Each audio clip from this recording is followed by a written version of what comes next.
urge you to recalibrate our internal security operations so that we can deliver public services in geographically isolated and disadvantaged communities. I know that your supervision will give rise to a safer and more secure nation. Bakit tila bilib na bilib si General Romeo Brawner kay Pangulong Marcos? At ano ang lihim ng kanilang matibay na ugnayan? May mga lider na sinusunod dahil sa takot. May mga lider na iginagalang dahil sa kanilang katayuan. Pero ang tanong, paano mailalapit ang isang buong organisasyon, lalo na ang isang institusyong kasing tatag ng Armed Forces of the Philippines sa isang Pangulo? Ano ang meron kay Pangulong Ferdinand Bongbong Marcos Jr. na tila kinabibiliban ni AFP Chief General Romeo Brawner Jr.? Ang sagot dito ay hindi simpleng karisma o kapangyarihan. May mas malalim na dahilan. Pero bago natin alamin ang lihim sa likod ng kanilang matibay na ugnayan, balik tanawin natin kung paano binigyang halaga ni General Brawner ang naging liderato ni Pangulong Bongbong Marcos noong 2024.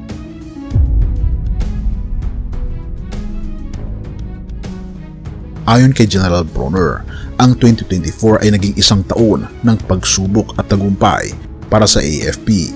Pinangunahan nila ang maraming misyon para sa kapayapaan, seguridad at proteksyon ng bansa.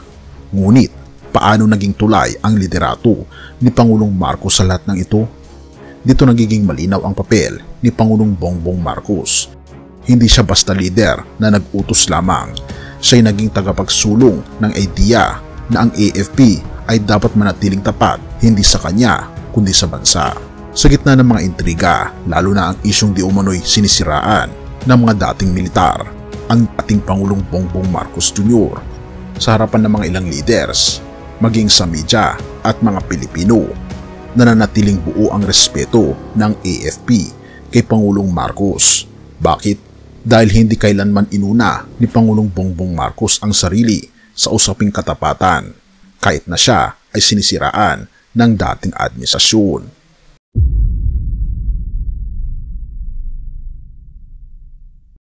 Bilang pinuno ng Armed Forces of the Philippines, si General Brawner ay hindi madaling magbigay ng papuri, subalit sa bawat pahayag niya noong 2024, kapansin-pansin ang pagkilala niya sa liderato ni Pangulong Marcos.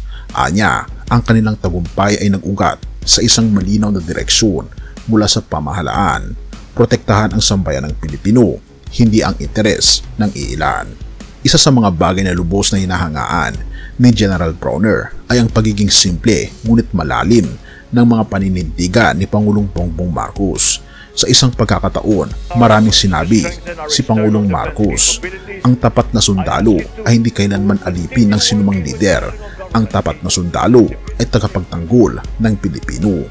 Para kay General Brawner, hindi ito simpleng salita lamang.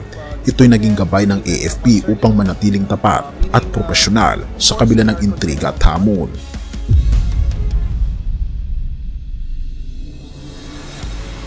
Kung tatanungin mo si General Brawner, bakit siya bilib kay Pangulong Marcos? Ang sagot ay malinaw. Ang liderato ni Pangulong Bongbong Marcos ay hindi nagtatapos sa mga utos. Siya'y nagbibigay inspirasyon sa pamamagitan ng halimbawa. Habang ang ibang lider ay maaring maghangad ng personal na katapatan, si Pangulong Bongbong Marcos ay nagpakumbaba. Sinabi nga sa AFP, ako'y Pangulo, pero ang inyong sinumpaang tungkulin ay para sa bayan. Ang ganitong paninindigan ang naging dahilan kung bakit nananatiling buo ang suporta ng AFP kay Pangulong Bongbong Marcos kahit pa may intriga at paninira.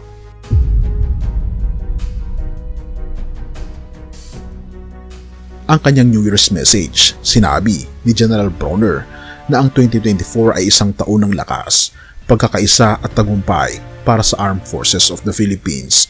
Ngunit mayroong isang hindi niya direktang sinabi. Ito rin ay taon ng matibay na liderato mula kay Pangulong Marcos. Habang ipinagdiriwang ng AFP ang kanilang mga tagumpay, malinaw ang dahilan ng kanilang pagkabilib sa kanilang Commander-in-Chief. Hindi lang ito dahil sa mga salitang binibitawan niya, kundi dahil sa mga prinsipyong pinaninindigan niya. Ngayon, naisip mo ba kung paano makakuha ng ganitong antas ng tiwala ang isang lider? Simple lang, sa pamamagitan ng prinsipyo, pagpapakumbaba at walang sawang pagsisilbi sa bayan. unahin ang ating kapwa kaysa sa ating sarili. Kahit masasabi nating tunay na Pilipino ang ating presidente dahil may puso siyang para sa Pilipino. Kahit kung bilib na bilib si General Bronner kay Pangulong Marcos, hindi ba't nararapat din tayong magtiwala? Mateo 20 verse 26 to 28. Ngunit hindi ganoon ang mangyayari sa inyo.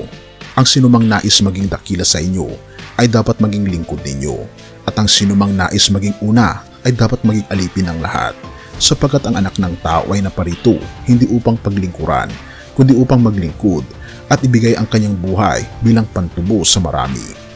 Ang liderato na ipinakita ni Pangulong Marcos ay salamin ng turo ng ating Panginoong Hesus tungkol sa tunay na paglilingkod. Ang pagiging isang lider ay hindi lamang nakatuon sa sariling kapakanan, kundi sa pag-alalay ng sarili para sa kabutihan ng nakararami. Tulad ng sinabi ng ating Panginoong Hesus, ang tunay na dakila ay ang marunong magpakumbaba at maglingkod. Ito ang uri ng liderato na nagdadala ng inspirasyon at respeto, tulad ng paggalang at tiwalang ibinigay ni General Bronner kay PBBM. Sa ating buhay naway magsilbing paalala na ang tunay na lakas ay nasa pagpapakumbaba at paglilingkod sa ating kapwa. Purihin ang ating Panginoon Diyos at tayo manalangin. Ama naming Diyos na makapangyarihan sa lahat, salamat po sa inyong salita na nagpapaalala sa amin ng tunay na kahulugan ng paglilingkod at liderato. Pinupuri namin kayo sa mga lider na handang magpakumbaba, unahin ang kapakanan ng iba at magbigay ng inspirasyon sa kanilang nasasakupan. Dinadalangin na patuloy ninyong gabayan si Pangulong Marcos at ang AFP, lalo na si General Bronner Jr. upang manatili silang tapat sa kanilang tungkulin para sa kapayapaan, kalayaan at progreso ng aming bayan o aming Panginoong Diyos. Bigyan niyo po sila ng karunungan, lakas at pagkakaisa sa lahat ng kanilang desisyon at aksyon. O aming Panginoon, idinadalangin din namin ang lahat ng nakikinig at nanonood ng content na ito. Naway maantig ang kanilang puso upang maging tapat sa kanilang responsibilidad, maging inspirasyon sa iba, at maglingkod ng may pagpapakumbaba at pagmamahal sa aming kapwa na buhat sa katangian ng aming Panginoong Jesucristo. Itinataas po namin lahat sa iyo ang lahat ng aming papuri at pasasalamat, at patnubayan po kami at patawarin po kami sa lahat ng aming pagkukulang at pagkakasala, sapagkat ito may samot hiling sa matamis na pangalan ng aming Panginoong Hesus. Amen.